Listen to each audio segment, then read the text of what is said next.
नमस्कार दोस्तों, स्वागत है आपका स्टडी इज़ की टू सक्सेस चैनल में। आज हम पढ़ने वाले हैं the rise of nationalism in Europe chapter का पार्ट 2। मैंने पहले पार्ट में इस चैप्टर का इंट्रोडक्शन के बारे में आपको बताया था कि किस तरीके से इस चैप्टर की रूपरेखा रहने वाली है, और आज हम पढ़ने वाले हैं इस चैप्टर का पहला टॉपिक। हर ये टॉपिक बाय टॉपिक वीडियो आती जाएगी पार्ट बाय पार्ट, और आपको सब डॉट्स को कनेक्ट करना होगा। और उस डॉट्स को कनेक्ट कैसे किया जाता है उसके भी मैं आपको एक वीडियो दूंगा, और एसएसटी की स्ट्रेटजी वीडियो भी दूंगा इस चैप्टर से रिलेटेड और बाकी चैप्टर से भी रिलेटेड, तो उसके लिए भी स्टे ट्यून्ड। तो हमारा जो आज का टॉपिक है वो the French revolution and the idea of nation, ये हमारे टॉपिक का नाम है। टॉपिक को थोड़ा समझिए, एक एक वर्ड को समझिए। पहला है द फ्रेंच रेवोल्यूशन, यानी कि फ्रेंच रेवोल्यूशन के बारे में हमें बताया जाएगा। आपने 9th क्लास में भी फ्रेंच रेवोल्यूशन के बारे में एक पूरा चैप्टर पढ़ा होगा, अगर आपको याद होगा तो उसी का एक तरीके से समरी दी गई है आपको। और यहाँ पे दूसरा एक शब्द ये भी लिखा हुआ है द आइडिया ऑफ नेशन, यानी कि एक नेशन का आइडिया बनता कैसे है। आप केवल कागज़ पर एक देश को नहीं बना सकते। यहाँ से आपने बाउंड्री ड्रॉ कर दी, उसका नाम फ्रांस रख दिया। उस देश के लोगों के मन के भीतर भी आपको उस देश को बनाना पड़ता है, उस देश के भाव को जागृत करना पड़ता है, तब जाके एक देश बनता है। क्योंकि एक देश उस देश के लोगों से ही पहचाना जाता है, ना कि उस ज़मीन के टुकड़े से। इसलिए इस आइडिया ऑफ नेशन को कैसे डेवलप किया गया, पिछले वीडियो में मैंने आपको बताया था सेंस ऑफ कम्युनैलिटी, वो कैसे डेवलप की गई, तो उसी के बारे में इस टॉपिक में हमें बताया गया। तो पहले टॉपिक समझिए, वो कहना क्या चाहता है, उस टॉपिक की थीम क्या है, देन आप उसको पढ़िए तो आपको आसानी होगी और आप डॉट्स को कनेक्ट करते जाएंगे। एक एक लाइन से आप उस डॉट को कनेक्ट कर पाएंगे। तो यहाँ पे पहला यहाँ पे दिया है, एक MCQ बनता है। मैं साथ साथ आपको क्वेश्चन बताते चल रहा हूँ क्योंकि मुझे आइडिया है, मैंने अभी दिया है 10वीं का पेपर, तो कहाँ से क्वेश्चन आता है वो मुझे पता है। तो इसमें फर्स्ट MCQ तो आपको कभी ना कभी आप इतने सारे एग्ज़ाम देंगे, प्री बोर्ड देंगे, हाफ ईयरली देंगे, यूनिट टेस्ट भी देंगे, उसमें से एक MCQ तो आपको पक्का इन चारों पाँचों में से कहीं एक एग्ज़ाम में तो मिल ही जाएगा, शायद बोर्ड भी मिल जाए। इसमें यही एक MCQ होता है कि the first clear expression of nationalism is in French revolution 1789। ये साल भी याद रखिएगा, ये फ्रेंच रेवोल्यूशन भी याद रखिएगा। एक तरीके से जो यूरोपियन हिस्ट्री है इसका बेस माना जाता है फ्रेंच रेवोल्यूशन को। यहीं से एक तरीके से जो मेन हिस्ट्री है वो स्टार्ट हुई थी। आपने पिछले साल फ्रेंच रेवोल्यूशन पढ़ा, फिर रशियन रेवोल्यूशन पढ़ा, नाजिज़म के बारे में पढ़ा, तो ये 3 मेजर एक इवेंट थे। तो स्टार्टिंग होता है, मैंने वही बात की थी कि मोनार्की से फ्रेंच सिटीजन्स यानी कि फ्रेंच सिटीजन्स ही सरकार चुनेंगे। जैसे आज के समय में हम वोट डालते हैं और जिसको हम वोट डालते हैं उसी की वही रिप्रेजेंटेटिव पार्लियामेंट में जाता है, देन वो सरकार बनाता है, उस सरकार में सहयोग करता है। आज ये डेमोक्रेटिक सेटअप है, पहले ऐसा नहीं होता था। पहले मोनार्कियल सेटअप रहता था जिसमें राजा का बेटा होता था, वही राजा बन जाता था, एक हायरार्की चली आती थी। लेकिन इस सिस्टम से धीरे धीरे डेमोक्रेटिक सिस्टम में फ्रांस इवॉल्व होने लगा था। तो अब मैंने आपको दिखाया कि फ्रेंच रेवोल्यूशन हो गया 1789 का, और शिफ्ट ऑफ पावर हो गया, यानी कि मोनार्क से बॉडी ऑफ फ्रेंच सिटीजन्स के पास पावर चली गई। ये आपने पिछले साल पूरी कहानी पढ़ी होगी कि ये शिफ्ट ऑफ पावर कैसे हुई थी। उसमें कुछ 3-4 लोगों के उनके प्रोमिनेंट बुक्स, फिर ट्रीटी ऑफ बहुत सारी आपने चीज़ें पढ़ी होंगी। वो सारा होने के बाद शिफ्ट ऑफ पावर हुआ था, मैक्सिमिलियन रॉबिस्फेयर, फिर वो ड्राफ्टिंग कमेटी वाला, फिर नेपोलियन भी आएगा इसमें। वो सारी चीज़ें अपनी लाइफ में पढ़ी होगी, एक बार याद कर लीजिएगा उसको कि कैसे शिफ्ट ऑफ पावर हुआ। लेकिन इस टॉपिक में मेनली फोकस किया गया है कि आइडिया ऑफ नेशन कैसे डेवलप किया गया फ्रांस के पीपल में। आइडिया ऑफ नेशन का टॉपिक को मतलब समझिए, वैसे मैंने आपको बताया कि उस देश के लोगों के अंदर उस देश को बनाना, यानी कि फ्रांस के जो लोग हैं उनके अंदर फ्रांस एक देश की भावना को जागृत करना, यही आइडिया ऑफ नेशन के टॉपिक का एसेंस है। उसका जिस्ट है। तो उसके लिए सर्वल मेजर्स लिए गए और ये बहुत हिट क्वेश्चन रहता है, बहुत फेवरेट क्वेश्चन रहता है। 5 नंबर में ये वाला क्वेश्चन ज़रूर आता है। बस आपको देखिए, मैं जो एसेंस है, जो थीम है, इसलिए बता रहा हूँ क्योंकि आप आजकल क्वेश्चन के पैटर्न में आपको डायरेक्ट नहीं पूछेगा कि जो मेजर्स लिए गए थे आइडिया ऑफ नेशन के लिए या फिर सेंस ऑफ कॉमनैलिटी के लिए, उसको बताइए। काफ़ी घुमा फिरा के अलग अलग वर्ड्स यूज़ करके आपको पूछेंगे यही 7-8 मेजर्स, लेकिन ट्विस्ट करके पूछेंगे। तो इसलिए आपको एसेंस और थीम को समझना चाहिए, तब आप कॉम्पिटेंसी क्वेश्चन कर पाएंगे। अगर केवल रटेंगे कि ये 7-8 मेजर्स हैं, सेंस ऑफ कम्युनिटी टॉपिक डाल के अगर वर्ड्स चेंज करके आ गया, आपको याद होगा ये मेजर्स, लेकिन आप एग्ज़ाम में समझ नहीं पाएंगे कि मेजर्स पूछा गया था। इसलिए ये बहुत इम्पॉर्टेंट होता है। तो पहला पॉइंट है कि the ideas of la patrie, fatherland and ले city on the citizen emphasizes the notion of a united community enjoying equal rights under the constitution। यानी कि आइडियाज़ ऑफ लाभ पात्रे, जैसे हम भारत माता की जय बोलते हैं, वैसे ही वहाँ के लोग लाभ पात्रे भी बोलते हैं। उसको बढ़ावा दिया गया, एम्फेसाइज किया गया। ले सिटी ऑन सिटीजन, यानी कि हम सब एक सिटीजन हैं, कोई डिवीज़न नहीं है। जैसे आपने 9th क्लास में पढ़ा होगा, नोबिलिटी था, एक चर्च था और एक थर्ड स्टेट था। ऐसा कुछ नहीं, हम सब सिटीजन हैं। और अपनी ये ले सिटी ऑन वर्ड, वो रेन ऑफ टेरर जो एक टॉपिक था 9th क्लास में आपने पढ़ा होगा, याद हो तो, इसमें ये वर्ड सुना होगा, ले सिटी ऑन है, मेल के लिए अलग, फीमेल के लिए अलग। तो ये उसी से रिलेटेड है। यानी कि इसका यही मतलब है कि पूरे फ्रांस के जो सिटीजन्स हैं उनको एक धागे में पिरोया गया है। कोई थर्ड स्टेट नहीं, कोई फर्स्ट स्टेट नहीं, कोई नोबिलिटी नहीं, कोई चर्च नहीं, सब समान है इस आज हमारे देश में। और दूसरा ये है कि a new French flag the tricolour was chosen to replace the formal royal standard. ये जो आपको फ्लैग दिखाई दे रहा है ट्राई कलर में, इसको लाया गया था, इसको एम्फसाइज किया गया था rather than the royal standard flag, जो पहले एक तरीके से आप समझ सकते राजा महाराजाओं का जो फ्लैग होगा, उस समय का जो फ्लैग था, उस फ्लैग को हटा करके ये रेवोल्यूशनरी ट्राई कलर फ्लैग को इंट्रोड्यूस किया गया था।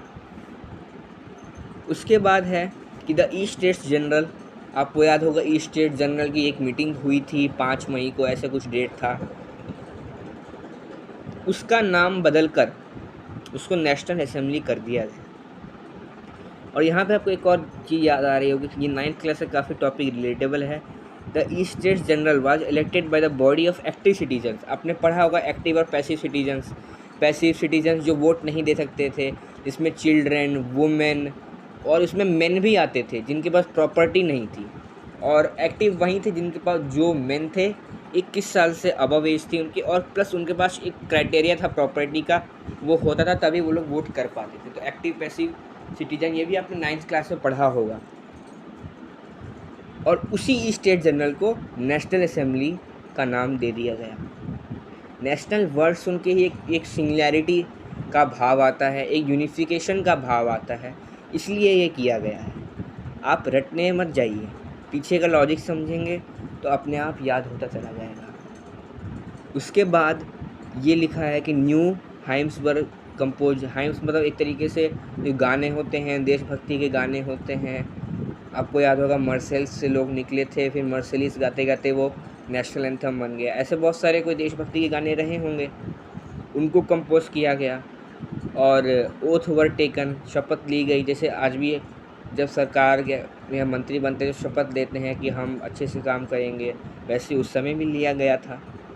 और मैटेरियल्स वर कमेंटेटेड, और जो भी देश के लिए शहीद हुए थे लोग, उनको रिस्पेक्ट दी गई, उनको कमेंटेटेड किया गया, उनको एक अलग दर्जा दिया गया, सम्मान दिया गया, जिस वजह से लोगों के अंदर एक भाव आए कि हमारे इस देश के लिए लोगों ने जान दी है।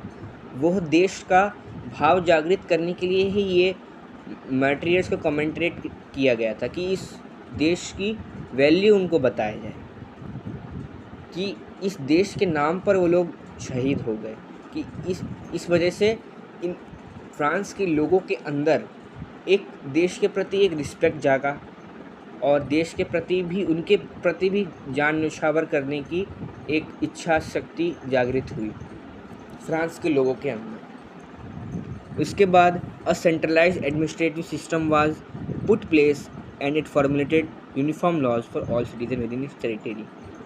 इसका ये मतलब है कि एक यूनिफॉर्म एडमिनिस्ट्रेटिव सिस्टम डेवलप किया गया। इससे क्या हुआ, पहले क्या होता था, फ्यूडल सिस्टम होता था, हर जगह का एक अलग राजा होता था। जैसा एक मेन राजा हुआ करता था जिसकी बहुत बड़ी टेरिटरी हुआ करती थी। अब उस बड़ी सी टेरिटरी को वो छोटे छोटे टेरिटरी में बांट देता था और उसमें एक एक फ्यूडल लॉर्ड अपॉइंट कर देता था। जैसे आपने कभी इंडियन हिस्ट्री में पढ़ा होगा, सामंत पढ़े होंगे, वहीं उसी टाइप के सामंत टाइप के लोग होते थे। तो इसमें क्या होता था, सेंट्रलाइज्ड एडमिनिस्ट्रेटिव सिस्टम नहीं हुआ ये।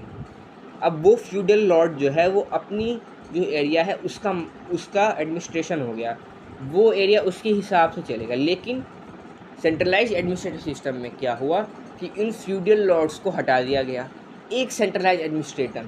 जैसे आज पूरे देश का हमारे दिल्ली से पूरा देश गवर्न होता है, दिल्ली में हमारी सेंट्रल गवर्नमेंट है, वो पूरे देश के लॉ को बनाती है। वैसे ही यहाँ पे सेंट्रलाइज्ड एडमिनिस्ट्रेटिव सिस्टम में एक जगह से, सिंगल जगह से पूरे एरिया का एडमिनिस्ट्रेशन किया जाने लगा और यूनिफॉर्म लॉ लाए गए सब सिटीजन्स की।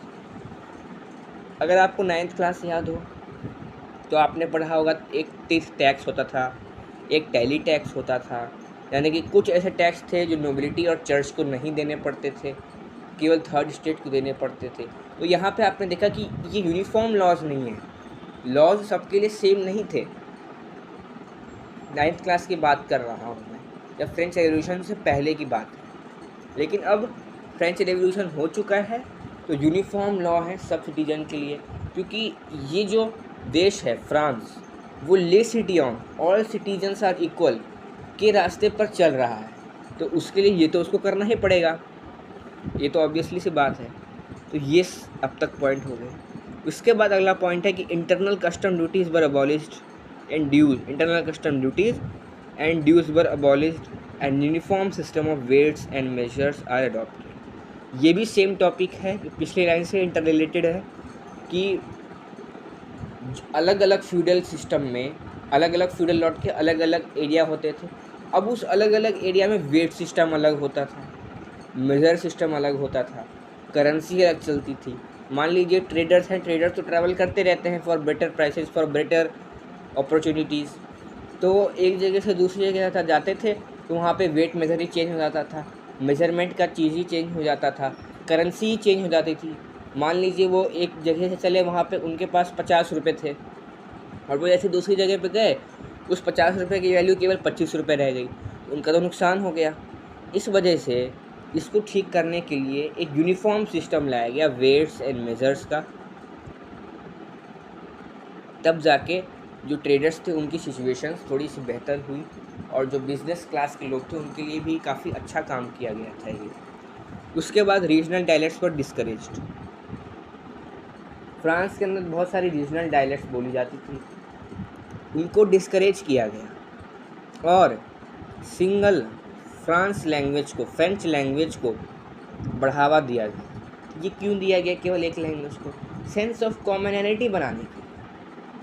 आज अगर फ्रांस का लोग सुने और बोले कि तुम भी फ्रेंच बोलते हो, मैं भी फ्रेंच बोलता हूँ, तो एक सेंस ऑफ कॉमनैलिटी डेवलप करने के लिए ऐसा किया गया था। आप समझ रहे हैं बात को? ऐसा सेंस ऑफ कम्युनिटी डेवलप करने के लिए किया गया था। तो ये बहुत इंपॉर्टेंट स्लाइड है, बहुत इंपॉर्टेंट स्लाइड है। 5 नंबर का क्वेश्चन इसमें से पक्का देखने को मिलेगा, हो सकता है बोर्ड में भी देखने को मिल जाए, क्योंकि इस क्वेश्चन से ना, इस चैप्टर से 5 नंबर क्वेश्चन आता ही आता है। या तो 3 यूनिफिकेशन है उसमें से आएगा, या तो ये क्वेश्चन है, 4 क्वेश्चन हो गए। 5वां क्वेश्चन हो गया नेपोलियनिक कोड, जो हम आगे पढ़ेंगे। नेपोलियनिक कोड पूरा 5 क्वेश्चन हो गए। यही 5 मेजर क्वेश्चन हैं जो आ सकते हैं। इसमें से एक और आप ऐड ऑन कर लीजिए, फ्रैंकफर्ट पार्लियामेंट। यही 5 से 6 क्वेश्चन 5 नंबर में, इससे बाहर 5 नंबर में आने की पॉसिबिलिटी कम है। वैसे बनने को तो बहुत सारे बन जाते हैं, लेकिन ये जो मैंने आपको 5 से 6 बताए हैं, फ्रैंकफर्ट पार्लियामेंट भी ऐड कर लीजिए आप, तो ये बहुत इम्पॉर्टेंट है। ये 5-6 आपने अच्छे से कर लिए तो शायद 5 नंबर आके पक्के हो गए इस चैप्टर में से। और ये आपको हर एग्ज़ाम में देखने को मिलेगा, हर एग्ज़ाम में कभी कोई आ जाएगा, कभी यूनिफिकेशन ऑफ इटली आ जाएगा, कभी जर्मनी आ जाएगा, कभी नेपोलियनिक कोड आ जाएगा, कभी ये सारे जो मेजर्स बताए हैं वो आ जाएंगे। तो ये बहुत ज़्यादा रिपीटेटिव टर्म्स में आता रहता है एग्ज़ाम के अंदर। अब यहाँ पे इस टॉपिक को समाप्त करते हुए हमको 2 पॉइंट दिए गए हैं। हमने थीम पढ़ा, हमने मेजर बॉडी पढ़ी ये टॉपिक की। अब हम इसका कंक्लूजन देखने जाते हैं। तो कंक्लूजन कुछ इस प्रकार है, ऑब्जेक्टिव ऑफ फ्रेंच रेवोल्यूशन क्या था, तो आइए देखते हैं क्या था। Revolutionaries further declared that it was the mission and the destiny of the French nation to liberate the peoples from Europe from despotism, help other people of Europe to become nations. ये simple सी बात है। यहाँ पे ये objective किसका होगा, जिन्होंने फ्रेंच रेवोल्यूशन किया था उनका ही होगा। तो ये यहाँ पर ये कहना चाहते हैं कि जो रेवोल्यूशनरीज़ हैं उन्होंने डिक्लेयर कर दिया ये फ्रेंच रेवोल्यूशन केवल फ्रांस की आज़ादी के लिए ही नहीं है।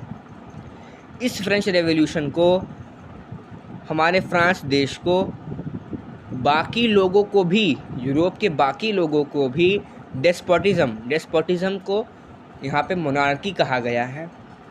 मोनार्की को हटाना है और सबको नेशन स्टेट बनाना है।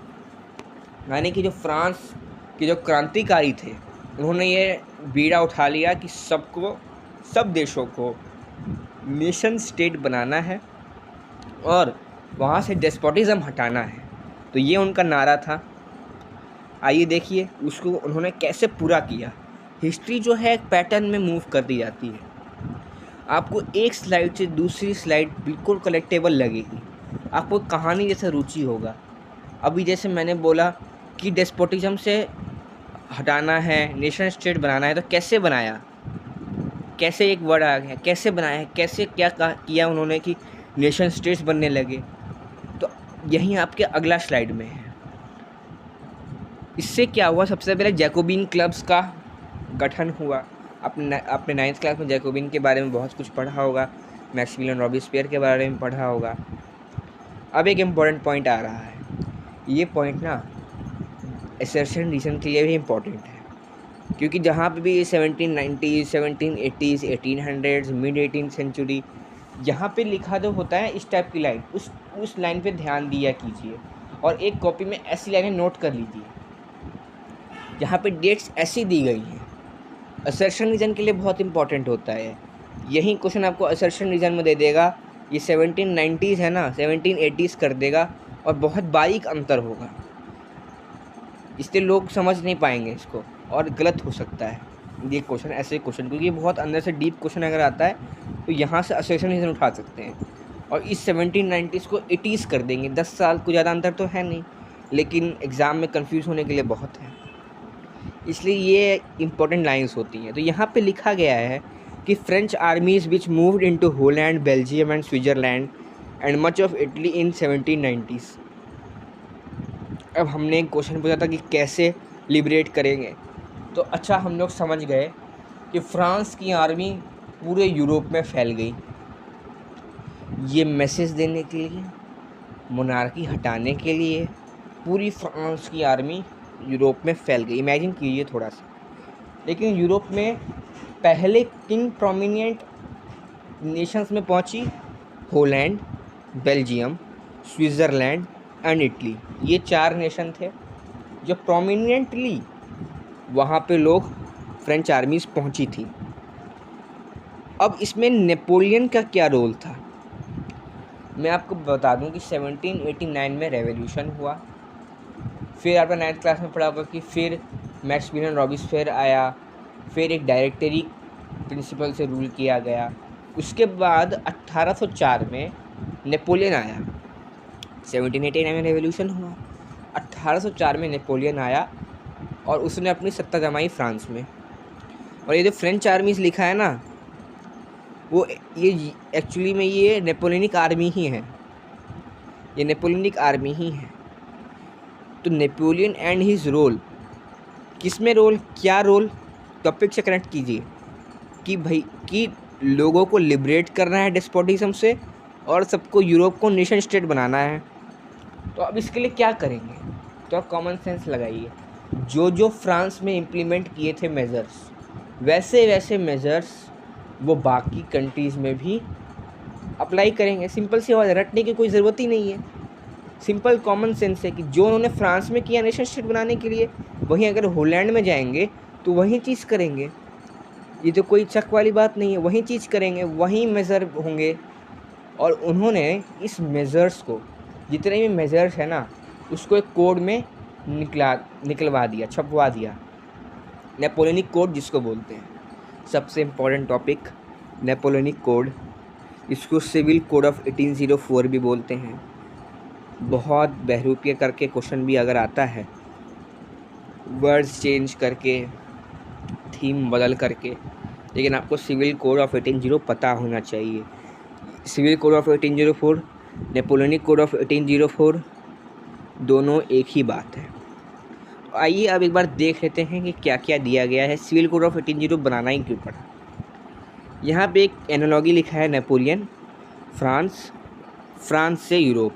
मैंने आपको बता ही दिया कि नेपोलियन फ्रांस का डिक्टेटर बन गया था, मिलिट्री डिक्टेटर आप कह सकते हैं। उसके बाद फ्रांस से वो यूरोप गया। उसके बाद इसमें लिखा गया कि Napoleon set about introducing many of the reforms that he had already introduced in France. वही मैंने बात कही कि जो वो इंट्रोड्यूस किया गया था, जो उसने मेजर्स को इंट्रोड्यूस किया था फ्रांस के अंदर, वही मेजर्स को वो यूरोप के अंदर भी इंट्रोड्यूस करना चाहता था। Through a return to monarchy, Napoleon had no doubt destroyed democracy in France. बात तो सही है कि अब मोनार्की नहीं थी, लेकिन फ्रांस के अंदर डेमोक्रेसी भी नहीं थी। डेमोक्रेसी भी फ्रांस के अंदर नहीं थी, फ्रांस के अंदर मिलिट्री डिक्टेटरशिप थी। लेकिन जो एडमिनिस्ट्रेशन रिफॉर्म्स थे उसके, वो सही में काफ़ी एफिशिएंट थे, लोगों को फ़ायदा हो रहा था। और उसने जो सिस्टम है ना, उसको मोर रैशनल एंड एफिशिएंट बना दिया था। ये जो वर्ड्स हैं, रैशनल, एफिशिएंट, यही सब वर्ड्स को यूज़ करके अगर एक ट्विस्ट करके क्वेश्चन देना हुआ सिविल कोड ऑफ 1804 पर, तो वो ये रैशनल और एफिशिएंट से ही पूछेंगे, यही वर्ड्स डालेंगे एनसीईआरटी के।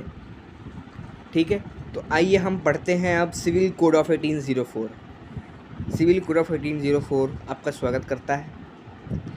सबसे पहले क्या है, इसका एक दूसरा नाम भी है।